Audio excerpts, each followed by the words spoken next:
वस्ति नित्यवस्थितानि वस्थितानि रूपाणि। नित्यवस्थितानि रूपिणा पुद्गला। फिर इसके बाद आ जाए आकाशा दे द्रव्याणि। फिर निष्क्रियाणि च असंख्ये प्रदेशा धर्मा धर्मयो।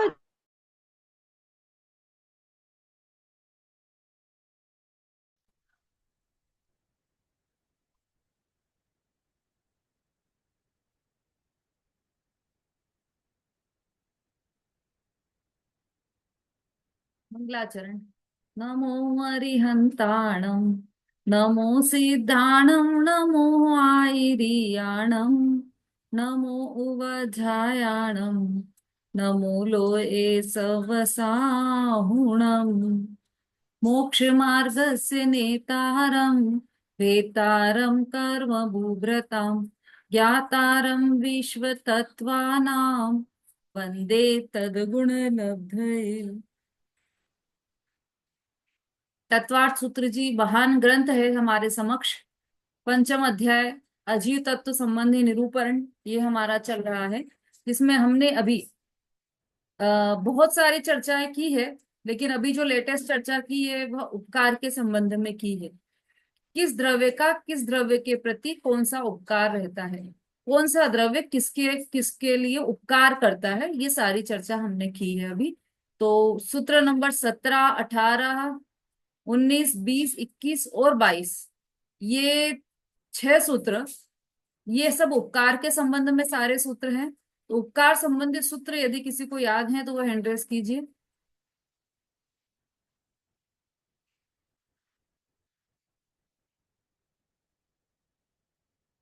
शोभा जी। जय स्नेह दीदी। गति स्थिति उपग्रहो धर्म धर्म धर्म धर्म्यो उपकारः आकाशस्य अनन्तः शरीर वांग प्राणापान उद्गलानां सुख सुख दुख जीवित मरणोपग्रहस्य परस्परो ग्रहो जीवानां वर्तना परिणाम क्रिया परत्वा परत्वे च कालस्य। आकाश वाला फिर से बोलिए। आकाशस्य बगः आकाशस्य बगः।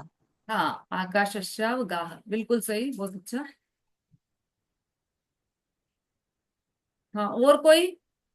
उषा जी। दीदी गति स्थित युपग्रहो धर्मा धर्मयो रूपकारा आकाशस्य अवगाह शरीर शरीर वाङ्मना प्राणापाना उद्गलानां सुख दुख जीवित मरणोपग्रास्य और परस्परो ग्रहो जीवानां वर्तना वर्तना परिणाम क्रिया परत्वा परत्वे च कालस्य। बहुत अच्छा। देखो मेहनत की है इन्होंने, अभी उस दिन याद नहीं थे, अब याद हो गए इनको।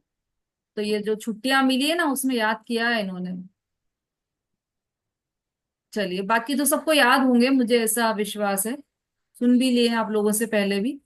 तो अभी हम आगे बढ़ते हैं। हमारा ये जो उपकार का जो निर्देश है उस संबंधी जो चर्चा चल रही थी उसी को हम कंटिन्यू करते हैं। हमने इसकी टीका में बहुत सारी चर्चा की उपकार संबंधी, कि उपकार का अर्थ क्या है। और परस्पर मतलब 21वें सूत्र में भी हमने डिटेल में चर्चा की थी, पूरी टीका पढ़ी थी। बल्कि 20वें में भी टीका तो हम सबकी पढ़ रहे हैं, उसका अर्थ एक एक शब्द का अर्थ भी समझते जा रहे हैं। और ये जो 22वां सूत्र है इसमें भी हमने पूरी टीका पढ़ी और उसका एक एक शब्द का अर्थ किया है। अब ये जो तत्वार्थ मणि प्रदीप है उसमें से हम, इसमें कुछ विशेष अर्थ होगा तो इसलिए उसको भी पढ़ लेते हैं एक बार, उससे हमारा और क्लियर हो जाएगा। जो अभी तक क्लियर हुआ है राम जी भाई की टीका से, वो और ज्यादा हमारा और ज्यादा क्लियर हो जाएगा, उसके लिए हम ये पढ़ रहे हैं। तत्वार्थ मणि प्रदीप किसी के पास है तो वो हैंड रेस कीजिए।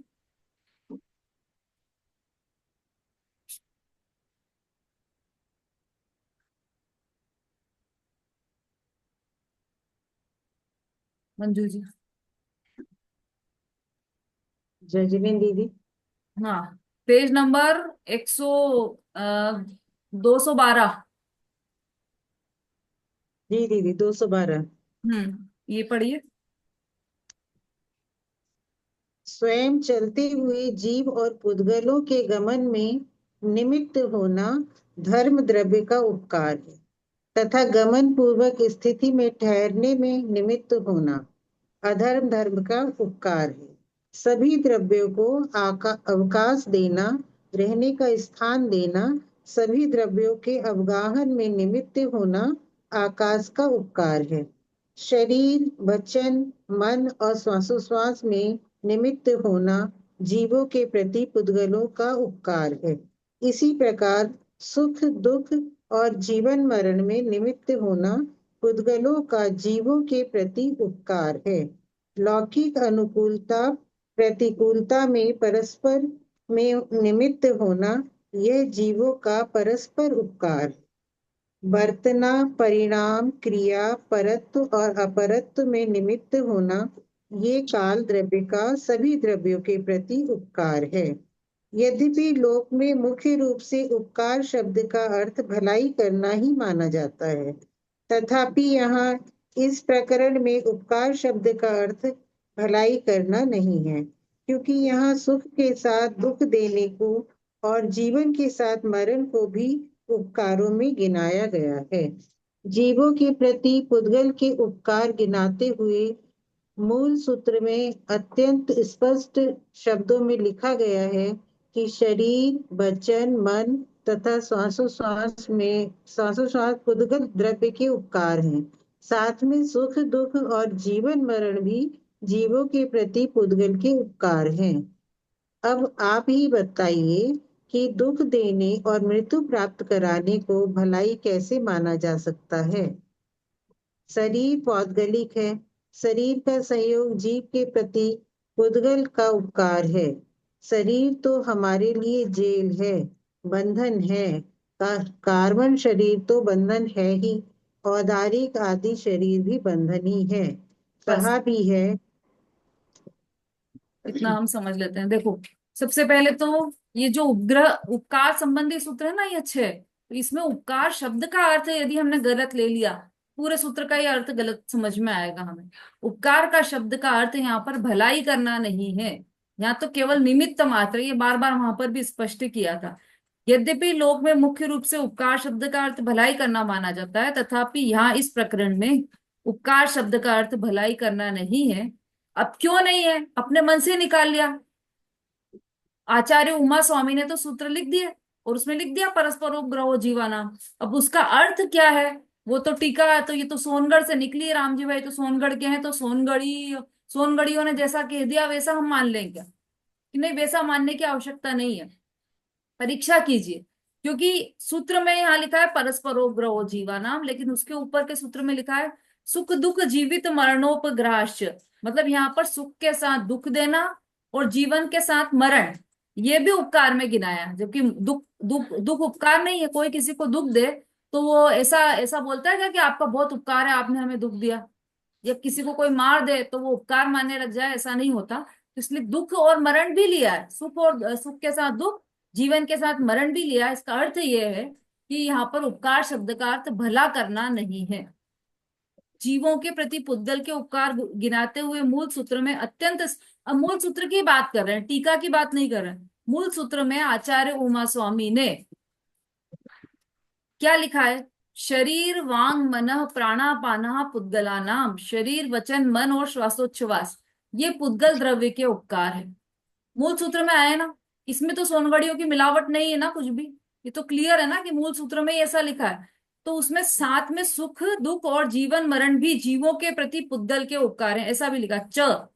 सुख दुख जीवित मरणोपग्रहाश्च परस्परोपग्रहो जीवानाम, और जीवों के भी ये उपकार है। इसका उत्तर अर्थ भी दिया है ना, अलौकिक अनुकूलता प्रतिकूलता में परस्पर निमित्त होना यह जीवों का परस्पर उपकार है। सूत्र में स्पष्ट लिखा है। इसका डिटेल नहीं, आपको अपनी इच्छा से नहीं मतलब इसमें जो लिखा है वह नहीं मानना है। सूत्र का अर्थ भी निकालोगे तब भी यही अर्थ निकलेगा। अब दुख देने और मृत्यु प्राप्त करने को भलाई कैसे माना जा सकता है? इसको तो भलाई नहीं माना जा सकता, इसका मतलब यहाँ पर उपकार शब्द का अर्थ भलाई करना नहीं है। शरीर पौद्गलिक है, शरीर का संयोग जीव के प्रति पुद्गल का उपकार है। उपकार मतलब निमित्त है। शरीर तो पुद्गल है और उसका जो संयोग हुआ है, जो मिला है शरीर, वह जीव के साथ निमित्त में है। शरीर तो हमारे लिए जेल है, बंधन है। कार्बन शरीर तो बंधन है ही, औदारिक अधिक शरीर भी बंधन है। तो उपकार कैसे होंगे? कोई चीज कि आपको कोई जेल में ले जाकर रख दे, तो क्या आप उनका उपकार मानोगे? तो ये तो शरीर जो है वो तो जेल ही है। पुद्गल द्रव्य के निमित्त से शरीर मिला है, तो ये शरीर तो जेल ही है। कार्मान शरीर तो जेल है ही, औदारिक शरीर भी जेल है, वैक्रियक शरीर भी जेल है। क्यों है जेल? क्योंकि इस जेल में जितनी आपकी अवधि है, 60 साल, 70 साल, 80 साल, जितनी भी आपकी अवधि है, उस जेल के अंदर ही बितानी पड़ेगी, आपको उसी शरीर में बितानी पड़ेगी। ये जेल है, ये छूटकर अभी कहीं नहीं जा सकता। मतलब जब छूटेगा तब छूटेगा, अभी तो जेल में बंद है ना। तो ये जेल है शरीर। अब जेल में बंद है तो इसको, इसलिए उसको भी उपकार नहीं कह सकते, पुद्गल का उपकार नहीं है। पुद्गल निमित्त है, इसलिए उपकार शब्द का अर्थ यहाँ पर निमित्त लगाना। हाँ, आगे पढ़िए शोभा जी। पाप पुण्य मिल दोय पायन बेड़ी डारी, तन काराग्रह माही मोहि दियो दुख भारी। पाप कर्म और पुण्य कर्म, इन दोनों कर्मों ने मेरे पैरों में बेड़ियां डालकर मुझे शरीर रूपी जेल में कैद कर भारी दुख दिए हैं। यहाँ यह कहा गया है कि पाप के उदय से प्राप्त होने वाले प्रतिकूल तन वचन का संयोग और पुण्य के उदय से प्राप्त होने वाले अनुकूल तन वचन का संयोग दोनों बेड़ियां हैं। तन तो काराग्राही ही है। ये सभी पुद्गल द्रव्य के जीव के प्रति उपकार हैं। इनमें अकेली भलाई की बात कहाँ है? यहाँ भलाई बुराई दोनों को ही पुद्गल द्रव्य के उपकार बताया गया है। अरे हाँ, भाई, देखिए, पाप पुण्य मिल दोए पावनी बेड़ी डारी। चाहे पाप मतलब दोनों ही, तन कारागृह माही मोही दियो दुख भारी, ऐसा लिखा है ना, ये लाइन है। तो शरीर रूपी जेल में कैद है जीव, ऐसा यहाँ पर बताया। मतलब यदि बुरा शरीर मिले तो भी जेल है, अच्छा शरीर मिले तो भी जेल है, अशुभ शरीर मिले तो भी जेल है, शुभ शरीर मिले तो भी जेल है, दोनों ही जेल है। तो इसलिए ऐसा नहीं है कि उपकार किया है, पुद्गल ने उपकार किया है, ऐसा भला किया है, ऐसा इसका अर्थ नहीं है। पुद्गल के निमित्त से शरीर मिला तो उसमें उसने भला कर दिया, ऐसा नहीं है। पर वो निमित्त था शरीर मिलने में। पुद्गल कर्म निमित्त है, औदारिक शरीर में, कार्माण शरीर में, इनमें पुद्गल कर्म निमित्त है, इसलिए ऐसा कहा है कि पुद्गल का यह उपकार है। क्योंकि तन वचन का संयोग और पुण्य के उदय से प्राप्त होने वाले अनुकूल तन वचन का संयोग, दोनों बेड़ियां, प्रतिकूल संयोग मिले या अनुकूल संयोग मिले, दोनों ही बेड़ियां हैं। तन तो कारागृह जेल ही है। ये सभी पुद्गल द्रव्य के जीव के प्रति उपकार है। इसमें अकेली भलाई की बात कहाँ है? भलाई बुराई दोनों को ही पुद्गल द्रव्य के उपकार बताया। चाहे भला हो, अच्छा शरीर हो, बुरा शरीर हो, मतलब भलाई करे या बुराई करे, दोनों ही उपकार है, इसका मतलब दोनों ही निमित्त है। आगे। पढ़ूं क्या दीदी? हाँ, अरे अरे भाई, गंभीरता से विचार करो कि देह का बंधन उपकार है या अपकार। आप कह सकते हैं कि यह मानव देह तो उपकार ही है, पर भाई, नारकी नारकियों और त्रियंचों का शरीर भी तो शरीर ही है। निगोदिया का शरीर भी तो शरीर ही है। यहाँ तो सभी के शरीरों को पुद्गल द्रव्य का उपकार बताया गया है। हाँ, हमें नारकी शरीर कैसा लगता है? अरे बहुत गंदा सड़ा गला शरीर, उसमें से स्मेल आती रहती है, ऐसा नपुंसक वेद वाला शरीर है ना, वो तो नपुंसक शरीर है। तो हमको अच्छा लगता है क्या वो? लेकिन वो शरीर भी मिला है ना हमें, वो भी पुद्गल का उपकार है। उसको उपकार कहा है, इसका मतलब भला वाला उपकार नहीं है, यहाँ पर निमित्त वाला उपकार है। सभी के शरीरों को पुद्गल द्रव्य का उपकार बताया। ऐसा नहीं बोला कि देव और मनुष्य का जो शरीर है वह तो पुद्गल का उपकार है, और तिर्यंच और नरक का जो शरीर है वह पुद्गल द्रव्य का अपकार है। ऐसा नहीं कहा, सबको सबका उपकार बताया है। इसका अर्थ यहाँ पर भलाई, भलाई से नहीं लेना है, निमित्त से ही लेना है। हाँ ललिता जी पढ़ी। अरे भाई, यहाँ कहा गए उपकार शब्द से तो भले बुरे सभी शरीरों को उपकारी बताया जा रहा है। यहाँ उपकारों में उपकार के साथ अपकार भी शामिल हैं। समय सारादि अनेक ग्रंथों के भाषा टीकाकार पंडित जयचंद जी छाबड़ा उन्हीं सूत्रों की व्याख्यान करते हुए सर्वार्थ स्थिति वचनिका में उपकार शब्द का अर्थ इस प्रकार कहते हैं। उपकार शब्द का अर्थ भला करना नहीं लेना, कुछ कार्य को निमित्त होए जिसको उपकारी कहिए हैं। पंडित कैलाश चंद जी उपकार शब्द का अर्थ इस प्रकार करते हैं। यहाँ उपकार का मतलब केवल भलाई नहीं लेना चाहिए, बल्कि किसी भी कार्य में सहायक होना उपकार है। रामजी भाई उपकार शब्द का अर्थ इस प्रकार करते हैं। उपकार उपग्रह शब्द का अर्थ किसी का भला करना नहीं, किंतु निमित्त मात्र ही समझना चाहिए। नहीं तो यह नहीं कहा जा सकता कि जीवों को दुख मरणादि के उपकार पुद्गल द्रव्य के हैं। यद्यपि लगभग सभी लोगों ने यही स्वीकार किया है कि यहाँ उपकार शब्द का अर्थ मात्र निमित्त होना ही है, तथापि समझाने के लिए जो उदाहरण दिए हैं वे सब भलाई संबंधी ही दिए हैं। इस कारण उपकार के अर्थ के संबंध में लोगों की बुद्धि में पहले से ही जमी हुई भलाई वाली मान्यता पुष्ट होती रहती है। बोलो आगे। इतना समझ में आ गया होगा सबको। ये तो बिल्कुल सरल सरल भाषा में जो हम पहले समझ चुके हैं वही बात है कि सबदूर उपकार शब्द का अर्थ भलाई करना नहीं है, निमित्त मात्र है।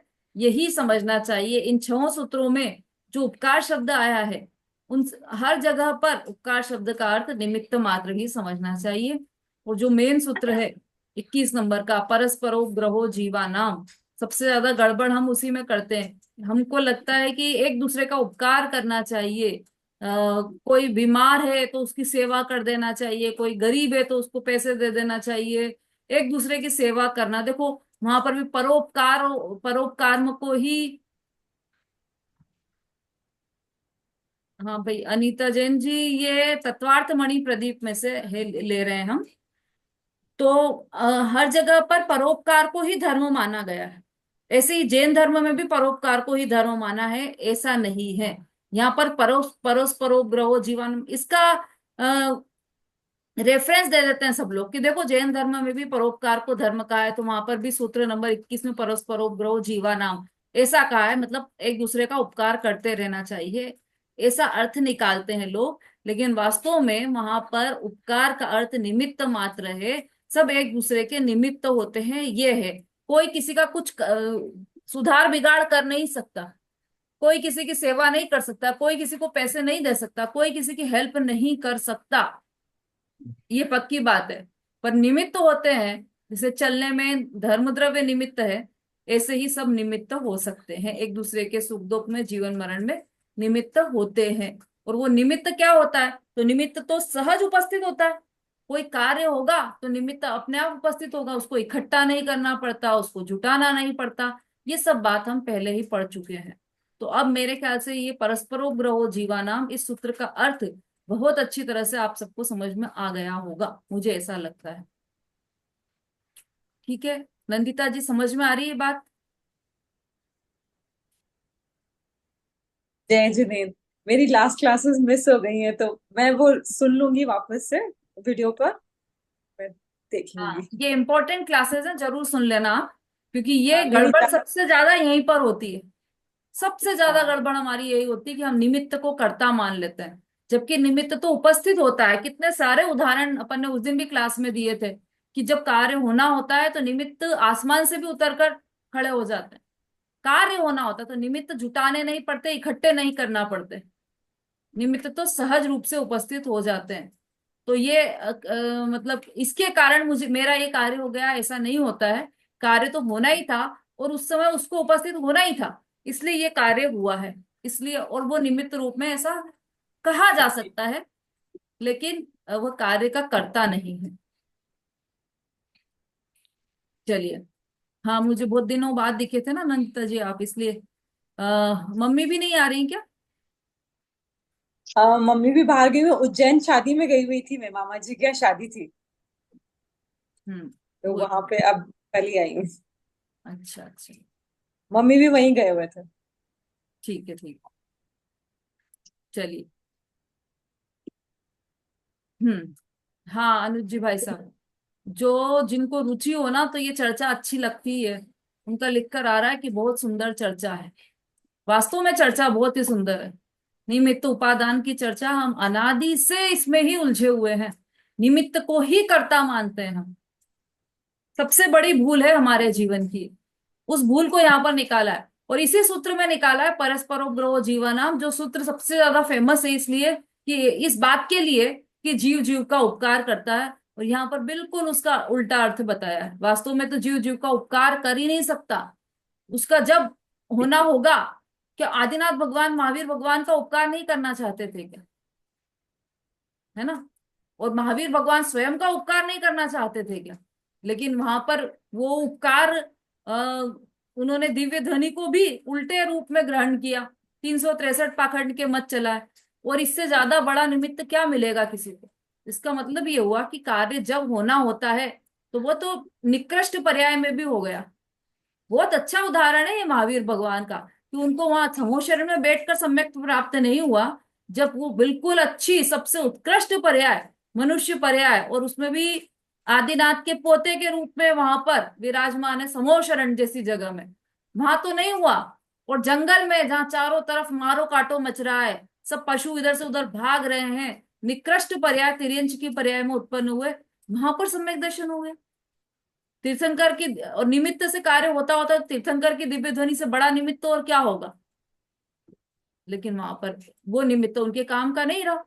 क्यों नहीं रहा? क्योंकि उपादान में उस समय योग्यता नहीं जागी थी। तो कार्य किससे हुआ? कार्य तो उपादान की योग्यता से हुआ, निमित्त से कार्य नहीं हुआ। हम अनंत बार समूह शरण में हुआ है, आज तक हमारा कार्य नहीं हुआ।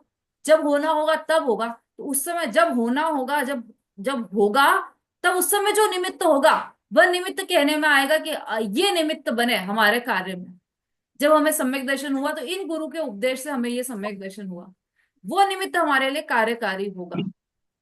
कार्य तो उपादान से ही होगा, निमित्त जो भी उस समय उपस्थित होगा वही निमित्त कहलाने में आ जाएगा कि इसके कारण हमारा ये सम्यक दर्शन हमें प्राप्त हुआ है। बहुत अच्छा सुंदर चर्चा है वास्तव में, अनुज जी भाई साहब ने बिल्कुल सही कहा है। चर्चा सुंदर है, चिंतनीय है। चिंतन करो, जितना ज्यादा चिंतन करोगे ना इसका, उतनी खुलकर आएंगी, अलग अलग परतें उसकी खुल खुल कर आएंगी, और विषय बिल्कुल स्पष्ट हो जाएगा और दिमाग में सही रूप से बैठेगा कि कार्य कैसे होता है। चलिए अभी इसमें आ जाते हैं हम वापस। बहुत और सरल भाषा में अच्छे से समझाया है यहाँ पर। हाँ अभिलाषा जी। जय जिनेन्द्र दीदी। दीदी मेरे को ये चीज समझ में नहीं आती कि हम्म। मारीच के समय तो उनको नहीं हुआ, इतने निमित्त मिले कुछ नहीं हुआ, लेकिन जब वो शेर की पर्याय में आए तो उन्हें कैसे उपादान की तैयारी कर ली होगी, तो उनको मतलब ये निमित्त मिल गए। इसीलिए है ना, अभी लघु जैन सिद्धांत प्रवेशिका पढ़ रहे हैं हम, उसमें यही आया है। कार्य, कोई भी कार्य होता है उसके दो कारण होते हैं, उपादान कारण और निमित्त कारण। तो निमित्त कारण तो वास्तव में कुछ कारण है नहीं, तो उसको तो आरोप दिया जाता है क्योंकि वो उस समय वहां पर उपस्थित होता है। वास्तव में वो कार्य होता है उपादान कारण से, और उपादान कारण के भी दो भेद बताएं, त्रैकालिक उपादान और क्षणिक उपादान। फिर क्षणिक उपादान के भी दो भेद बताएं, तत्समय की योग्य, अनंतर पूर्व क्षणवर्ती पर्याय और तत्समय की योग्यता, ये दो कारण बताएं। तो तात्कालिक मतलब वैसे तो त्रिकाली उपादान कारण जो भी है जीव है, उसका उपादान कारण त्रिकाली है ना, वो तो जीव स्वयं अनादि से है, जीव है ना उपस्थित, उस कारण से उसको सम्यक तो प्राप्त हुआ है। अब इसलिए नहीं हुआ कि चारण रिद्धिधारी मुनिराज ने उपदेश दिया, उस समय जीव की योग्यता ऐसी जागी और उस समय उनको सम्यक तो हुआ। तो उसमें दो कारण, यदि क्षणिक उपादान लगाते हैं हम तो दो कारण है, अनंतर पूर्व क्षणवर्ती पर्याय और तत्समय की योग्यता। उन सबको छोड़ दो तो लास्ट में तत्समय की योग्यता, मतलब उस पर्याय की उस समय की योग्यता ही ऐसी थी कि उसमें सम्यक दर्शन होना था, तो उसमें निमित्त बन गए मुनिराज। और जब वो मारीच का जीव था, उस समय की पर्याय की योग्यता ऐसी नहीं थी कि सम्यक दर्शन उत्पन्न हो जाए। उस समय की पर्याय की योग्यता ऐसी थी कि मिथ्यात्व ही बना रहे, तो वो वैसा ही रहा। इसीलिए तो कहा है कि निमित्त से कार्य नहीं होता, उपादान से कार्य होता है।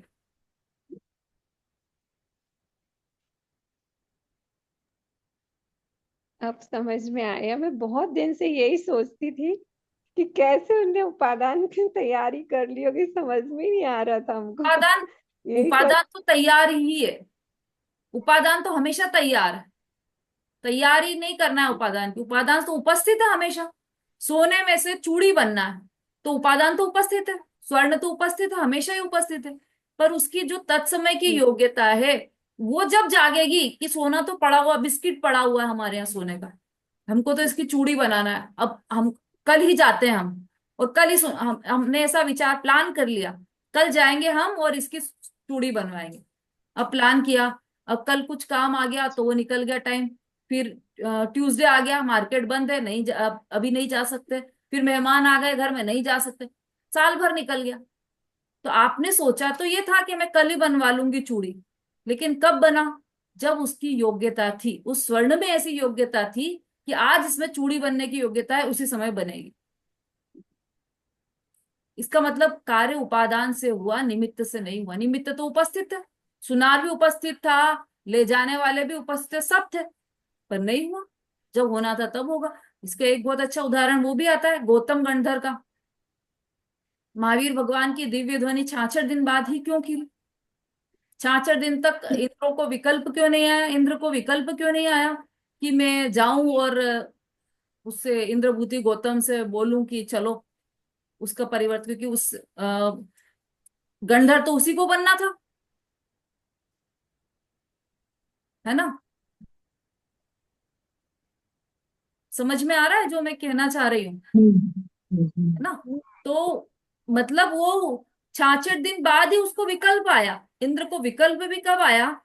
जब उस उधर उपादान में तैयारी थी, उपादान जागृत होने वाला था, और इधर इंद्र को विकल्प आया कि मैं जाऊं उस ब्राह्मण के पास, उसको लेकर आऊं। ये सारे विकल्प तब आए, इतने दिन से क्यों नहीं आए? है इस प्रश्न का उत्तर? कुछ उत्तर नहीं, इसका एक ही उत्तर है कि उसके उपादान में योग्यता नहीं थी। दिव्य ध्वनि खिरने की, और जो भव्य जीव वहां पर बैठे हुए थे, उनकी दिव्य ध्वनि, उनकी योग्यता भी नहीं थी कि वो दिव्य ध्वनि सुन सके। 66 दिन बाद ही उनकी योग्यता बनी कि वो दिव्य ध्वनि सुन सकेंगे। मतलब उनका भाग्य 66 दिन बाद ही जागेगा, ये भी निश्चित था। उनके उपादान की भी योग्यता, इंद्रभूति गौतम के उपादान की भी योग्यता, और वो जो शब्द वर्गणारूप जो पुद्गल द्रव्य है उसके उपादान की भी योग्यता उसी समय की थी। इसमें एक समय इधर से उधर करने में कोई भी समर्थ नहीं है।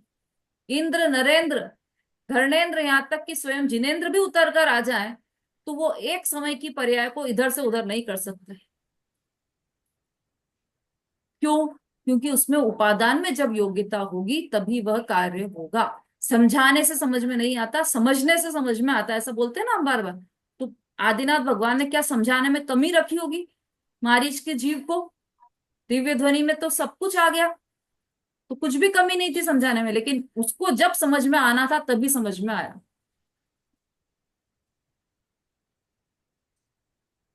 ठीक है, समझ में आ रहा है सबको मतलब कि जब समझ में आने मतलब वाला होगा तभी निमित्त, आएगा।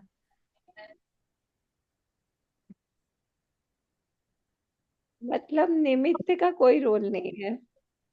निमित्त का इतना रोल है कि वो उपस्थित रहेगा अवश्य। ऐसा नहीं होगा कि बिना निमित्त के उपस्थित हुए कार्य हो जाए, ऐसा नहीं होगा। उपस्थित अवश्य होगा, लेकिन कार्य उससे नहीं होगा।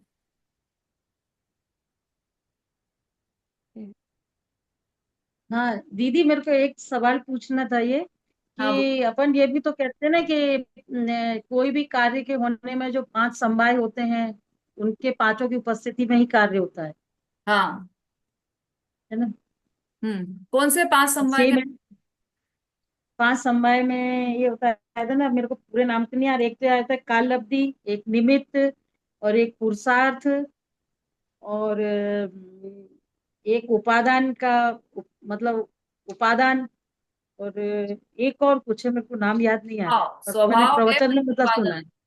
स्वभाव, हाँ, स्वभाव। कालब्धि, होनहार हम्म। और पुरुषार्थ, पुरुषार्थ। अच्छा। ये सब चीजें अपने आप उपस्थित होती। अब इसमें ना आप टोडरमल जी का मोक्ष मार्ग प्रकाशक पढ़ेंगे तो उसमें समझ में आएगा आपको कि काल अवधि और होनहार तो कुछ वस्तु ही नहीं है, कि जिस समय कार्य होगा वही काल अवधि है, और जो कार्य हुआ वही होनहार है।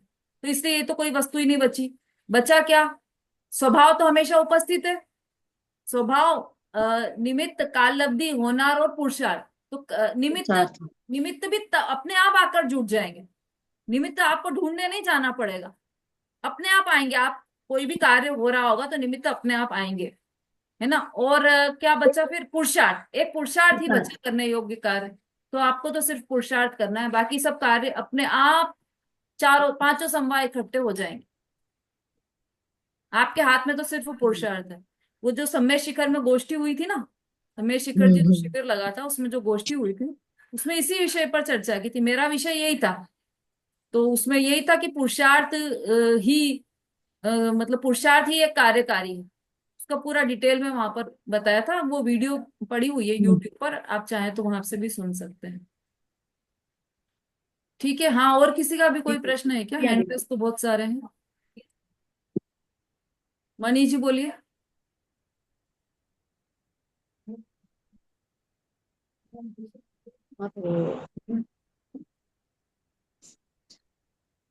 अनम्यूट करना पड़ेगा आपको।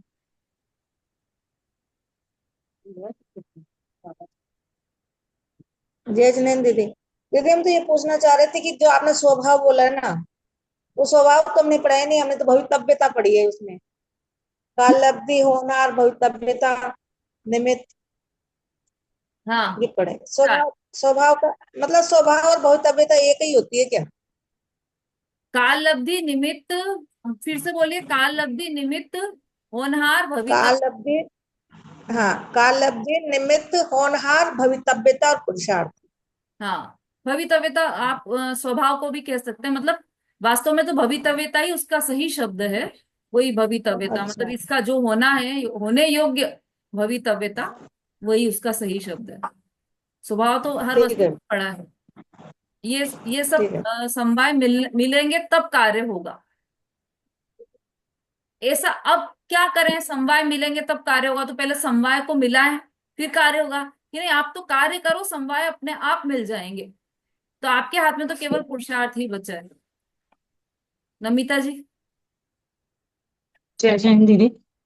दीदी, जैसे अपन के हाथ में तो पुरुषार्थ ही है करने के लिए, हम्म। और काम तभी होगा जब वो उसमें योग्यता होगी, उपादान होगा किसी कार्य हाँ, में। और हाँ। जिस समय में होना है उसी में होना है, तो अगर अपन पुरुषार्थ नहीं करें तो भी काम तो हो ही जाएगा जिस टाइम पे होना है। हाँ, तो पुरुषार्थ भी नहीं करना चाहिए अपने को। बहुत अच्छा प्रश्न किया।